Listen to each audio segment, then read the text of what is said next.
So dito mga lodi, no, kung nakikita nyo ay pantay na pantay dito yung yung pagkakabilog nito. Kasi kung saan tayo nagtabas, kung ganito, kung saan tayo banda naghiwa, sa baba ganun din yung hiwa niya, no. Kaya pit na pit siya rito. So kailangan natin yan para pag nag-aakyat natin tayo ay madali natin makita kung saan nakatapat, no. Kasi pag inakyat natin yan sa taas, hulugan natin para maisintro natin yung ginagawa natin. So dito naman, para makuha natin yung gusto nating mangyari dito, ay kung napapansin nyo yan, bawat hiwa ay naglagay tayo ng mga tukod para hindi na magpabalik-balik yung bakal. So bawat hiwa yan may mga tukod. So, kaya kung napapansin nyo, no, puro tukod yan. Kasi pagka wala yan at nagpulweld na, maghatakan yan, no, ang mangyari dyan ay mabibingkong. Kaya napakahalaga niyan na pagka gumagawa ng ganito ay pag-iisipan. So kung paano naman natin kinuha yan, yung pagkakabilog nito, ay kinuha na lang dito, no. Naglagay lang tayo ng ayan pa nga yung mga padul natin, no. Diyan yang galing, yun yung reference natin. Then pare-parehas na ang sukat niyan. Simula diyan sa gilid na yan, paikot, iisa lang ang naging sukat niyan. So sana nung nili-out nila itong mga poste, kasi ang nasa plano nito, itong mga poste ay nakapatong itong ating mga biga dapat. So ang nangyari dito ay mukhang naghula-hula na lang sila, no. Hindi na nila ginamitan ito ng lubid o ng tansi o ng metro para makita kung saan talaga dapat nakatayo itong mga poste nila. So susundin natin yung mga poste nila, ay ang mangyayari ay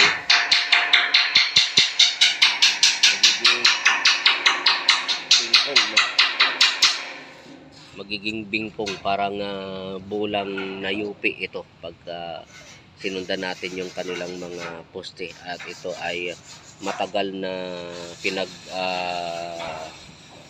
diskusyonan kung ano yung pwedeng gawin, at ang ating sinadjust na sa labas na lang, kung gusto makuha yung magandang itsura, ay ilalabas na lang natin sa poste, dahil wala nang chance, no, para maidikit ito o maipatong man lang sa poste itong ginagawa natin, unless na ilipat yung poste, no. At napakatrabaho na pagka ganun ang gagawin natin.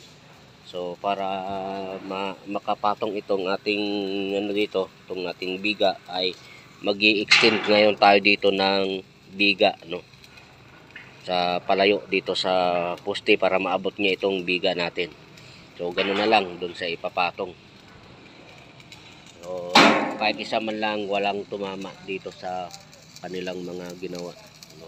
At siyempre hindi na natin to pwedeng sundan pa, dahil sablay na nga, no? So ganoon mga lodi, no, sa pagtatrabaho ay dapat isa-alang-alang yung magiging kinalabasan, dahil pagka nandiyan yan, wala na.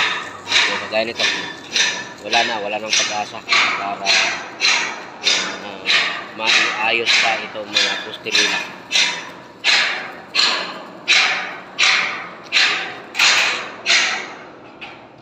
So ito after na ma-pulwed ni Kin, ito na nasa ibabaw ay iga-grinder naman ito ngayon, no. Tatanggalin na sa dito sa pagkaka-pattern, no, kasi naka-spot yan. I-atras din yung isa naman ang ipo-pulwed.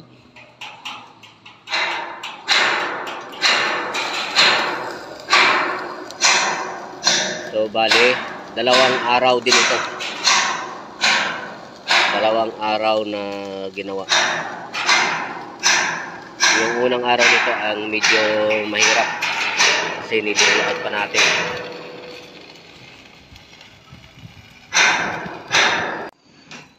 So ito mga lodi, no? Ang laki talaga ng naging epekto ng pagkakamali na to.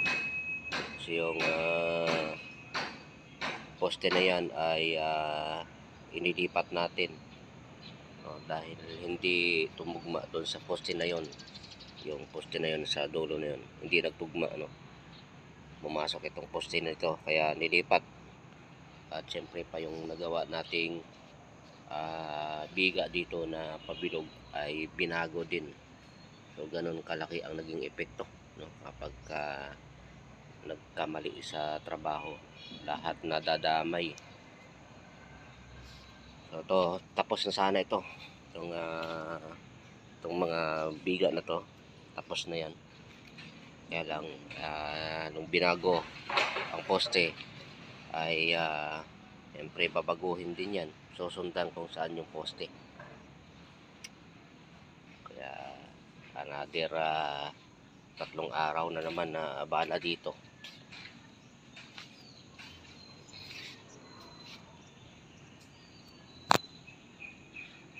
So ganun kalaki ang magiging epekto kapag sumasablay yung trabaho. So yan, lahat binaklas, lahat ng mga na to, lahat ng ganito hiwa ay hiniwa uli para ma-bend, maisunod sa dapat na kalagyan ngayon. Pati yung dito na hindi naman binago yung poste ay nabago din, kasi kailangan ang biga nito ay pabilog. So kung hindi natin baguhin yung ditong parte ay UP siya tingnan. Kaya lahat na bago, nag-umpisa tayo sa uli sa sa umpisa.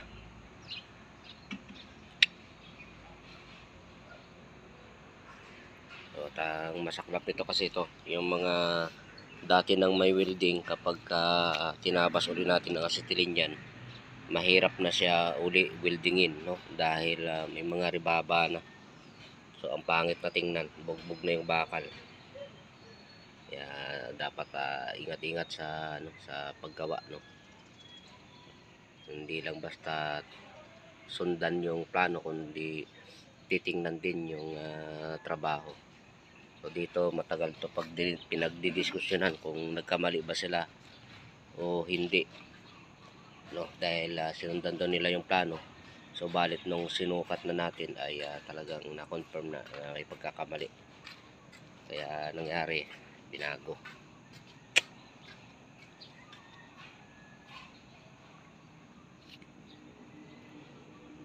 So ngayon ang dito ay babayaran nila sa atin yung paglipat ng ng poste, kasi naikabit na yan dyan, pagbunot yan, paglipat, babayaran nila yan sa atin. And then yung abala natin sa pagbago ng ating biga ay babayaran din. So bali doble ang mababayad nila sa atin ngayon. Pero siyempre hindi naman tayo papayag na hindi tayo babayaran sa abala natin, dahil losses na natin nun. Yung pagkakamali nila, hindi dapat tayo ang nagsasakripisyo. So ganun mga lodi, kaya ingatan, ingatan.